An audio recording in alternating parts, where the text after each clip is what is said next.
ખર્ચે તૈયાર બગવાડા રેલવે ઓવરબ્રિજનું રાજ્યના નાણામંત્રી કનુભાઈ દેસાઈના હસ્તે લોકાર્પણ કરાયું। વલસાડ જિલ્લાના પારડી તાલુકાના બગવાડા ગામે ₹61 કરોડ 71 લાખના ખર્ચે તૈયાર થયેલા 1925 મીટર લંબાઈ અને 7.50 મીટર પહોળાઈ ધરાવતા બગવાડા રેલવે ઓવરબ્રિજનું રાજ્યના નાણાં, ઉર્જા અને પેટ્રોકેમિકલ્સ મંત્રી કનુભાઈ દેસાઈના હસ્તે રવિવારે લોકાર્પણ કરવામાં આવ્યું હતું, જેનો લોકાર્પણ સમારોહ બગવાડા રેલવે ઓવરબ્રિજ પાસે પશ્ચિમ તરફ યોજાયો હતો।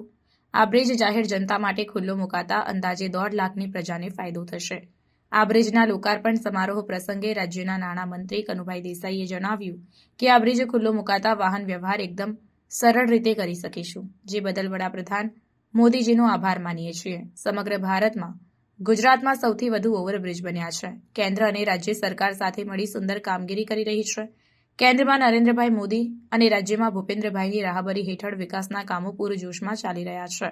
હાઈવે પર ટ્રાફિક જામ ન થાય તે માટે બગવાડા પાસે વટાર મોરાઈને જોડતો નવો બ્રિજ ₹12 કરોડના ખર્ચે બનાવવા જઈ રહ્યા છે, જે બ્રિજનું કામ શરૂ થઈ ગયું છે।